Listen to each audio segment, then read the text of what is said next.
Have you ever thought about the true story behind Godric Gryffindor?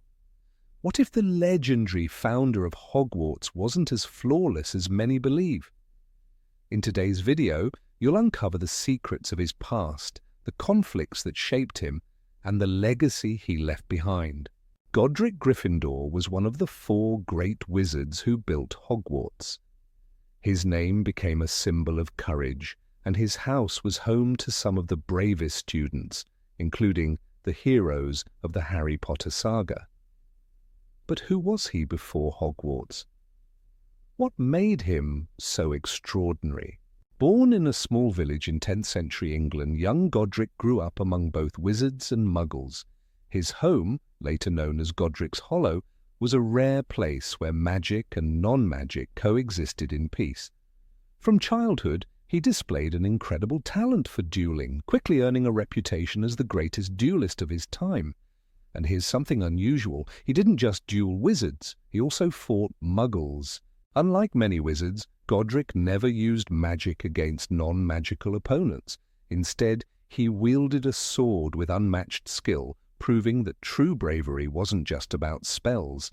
His fearless nature made him legendary, but also hot-tempered and quick to challenge others. He wasn't a passive leader, he was a warrior. When he founded Hogwarts alongside Salazar Slytherin, Rowena Ravenclaw, and Helga Hufflepuff, they shared a dream: to create a school where young witches and wizards could learn magic. But that dream soon turned into a battle of ideals. Salazar believed that only pure-blood wizards deserved to be taught. Godric, raised alongside muggles, thought differently. He insisted that talent mattered more than blood. Their friendship cracked, and when the conflict reached its peak, Salazar left the school for good. Yet his influence remained, shaping the House of Slytherin for centuries to come. As for Godric, his story fades into mystery. No records tell us how or when he died, but his legacy lives on. He enchanted his own hat, turning it into the sorting hat that still assigns students to their houses.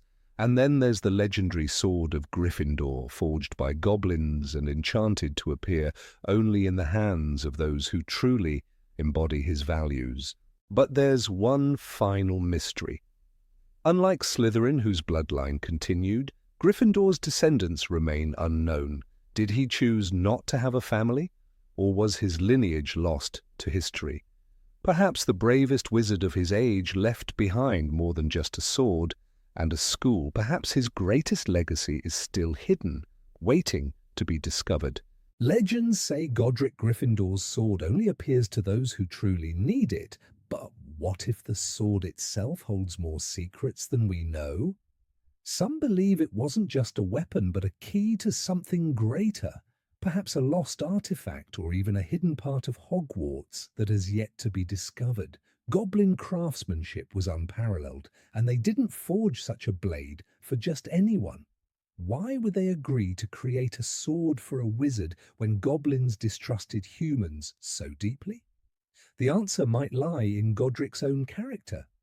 Unlike many of his peers, he treated goblins with respect, valuing their skills and intelligence. It's even rumored that Gryffindor helped settle disputes between wizards and goblins, acting as a bridge between 2 worlds that had little trust in one another. This would explain why, centuries later, goblins still consider the sword theirs and claim it was stolen. But if Gryffindor was so noble, why does his past remain so mysterious?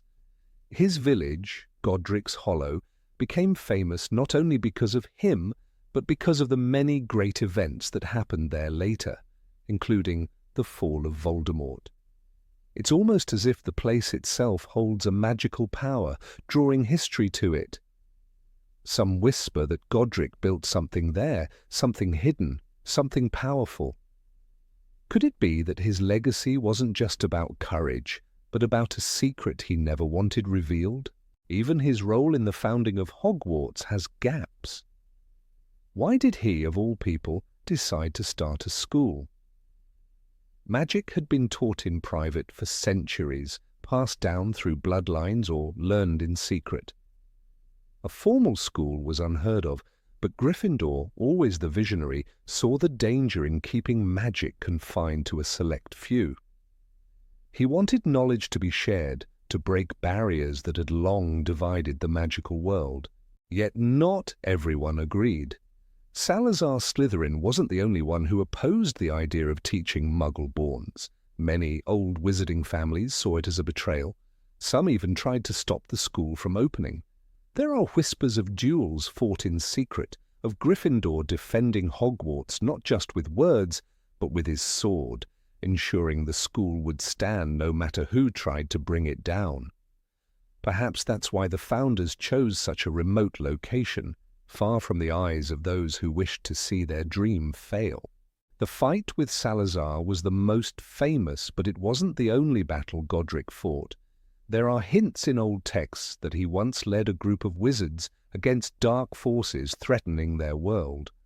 Who these enemies were remains unclear, but some say they were early practitioners of forbidden magic, ancestors of what would later become the dark arts.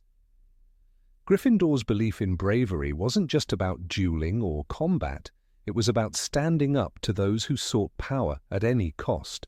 But courage alone can be a dangerous thing. Some records suggest that Gryffindor's recklessness led to decisions that put people at risk. His determination to include everyone at Hogwarts meant allowing in students who weren't always ready for magic, and some of them may have caused disasters that were quietly erased from history. He was a man of action, but action without caution can lead to chaos.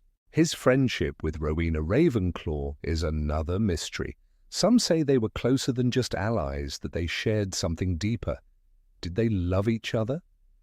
There are no records to confirm it, but considering their personalities, Rowena, the brilliant strategist, and Godric, the fearless warrior, it's easy to imagine that their connection ran beyond just shared ideals. What happened in the final years of his life remains unknown. Did he stay at Hogwarts until the end, watching over the school he built? Or did he leave on one last journey, seeking something beyond the walls of the castle?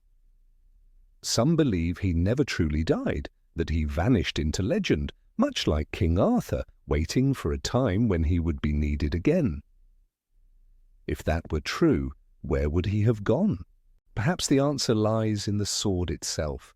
Many say it chooses its wielder, appearing only when true bravery is shown. But what if that's only part of the truth? What if the sword isn't just waiting for heroes, but for something else entirely? Some ancient texts hint that the sword of Gryffindor was part of a greater set of magical relics, each tied to one of the founders. If that's true, what happened to the others? Godric Gryffindor remains one of the most celebrated figures in wizarding history, but the more we learn about him, the more questions arise. His legacy shaped Hogwarts, influenced generations of witches and wizards, and yet so much of his story remains untold. Was he simply a man of courage, or was there something more, something history has chosen to forget? Perhaps even now, hidden somewhere in the castle or buried deep in the past, there is a final piece to his story waiting to be uncovered.